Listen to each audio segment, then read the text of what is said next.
जय श्री राम बच्चों। बिहार की भौगोलिक स्थिति के बारे में संक्षेप में बताइए।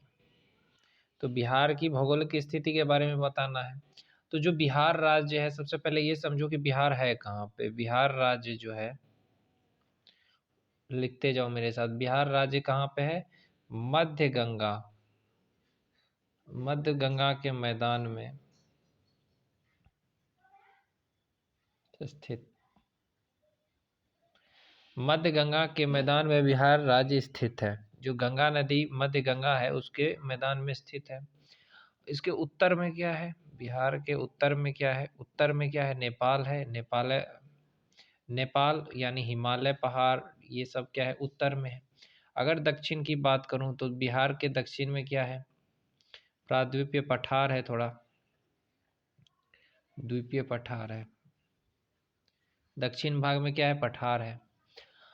और इस प्रदेश के मैदान में गंगा जो है, बिहार में जो गंगा है, गंगा नदी जो है वो पश्चिम से पूरब तक, पूरब की ओर बहती है। गंगा नदी, गंगा नदी कैसे बहती है? पश्चिम से पूरब की ओर बढ़ती है, जिसमें उत्तर से जो नदियां मिलती है, उत्तर से कुछ नदियां इसमें मिलती है। उसमें गंगटक हो गया, एक हो गया कोसी, एक हो गया महानंदा।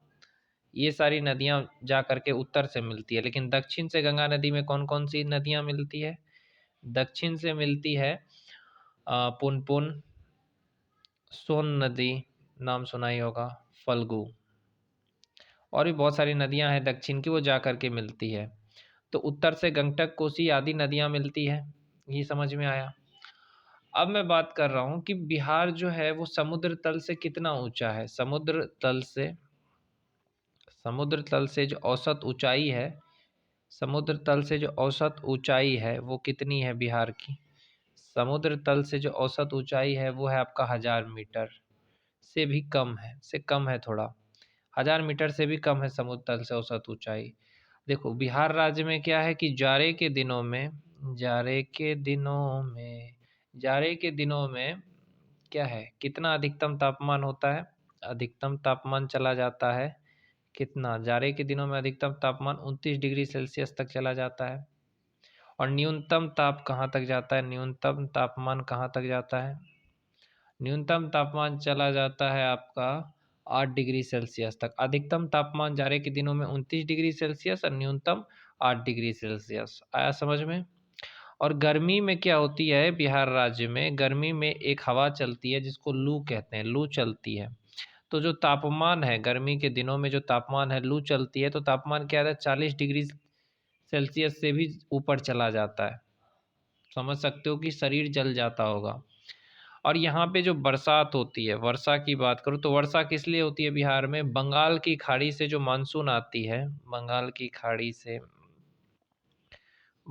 खाड़ी से जो मानसून आती है उसकी वजह से यहाँ पे बारिश होती है, जो लगभग कितना है, 100 से 150 सेंटीमीटर औसत वार्षिक वर्षा होती है।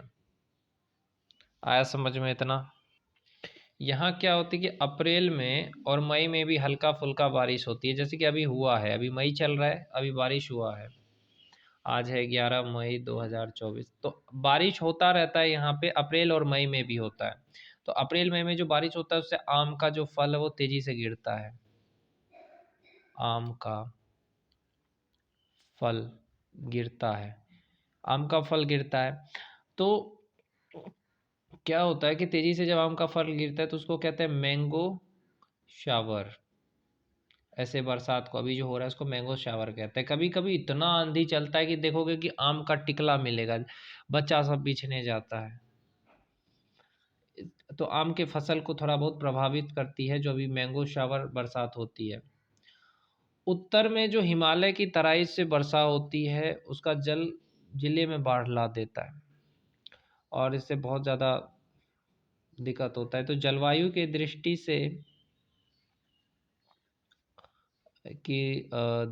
से बिहार कैसा है?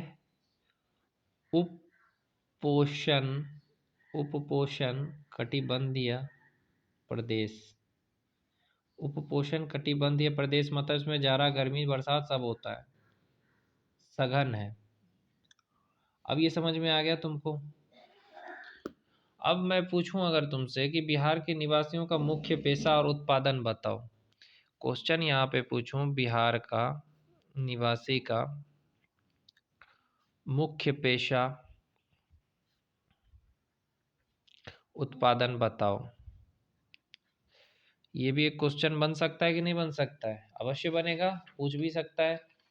तो इसमें क्या करेंगे, बताएंगे हम आपको। तो चलिए बताते हैं। तो देखो यार, बिहार में जो है प्रदेश की समस्त भूमि का मतलब 75% जो भाग है बिहार का, वो कृषि योग्य है, खेती होता है। और 12% जो भाग है वो बंजर है, ये याद रखना है। तो इसमें क्या है, 75% भाग में लोग किसान का काम करके, कृषि का काम करके अपना चला लेते हैं। और बिहार की प्रमुख फसल